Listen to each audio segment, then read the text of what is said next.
E aí, galera? Teacher Leandrinho na área! Hoje o Word of the Day é super especial. Get up and praise the Lord. Bora descobrir como usar essa expressão poderosa para deixar seu inglês top. Let's go! Get up and praise the Lord. Get up and praise the Lord. Essa frase significa levante-se e louve ao Senhor. É um convite para expressar gratidão e adoração, muito usada em músicas e na igreja. É pura energia positiva.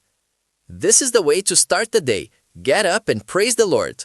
This is the way to start the day. Get up and praise the Lord. Even with the rain, we get up and praise the Lord. That's the reason we feel happy. Even with the rain, we get up and praise the Lord. That's the reason we feel happy.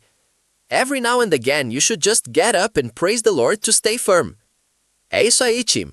Get up é um phrasal verb. Então você pode usar I get up at 7 a.m. E praise serve para elogiar qualquer um. A dica é listen and practice. You rock. See ya!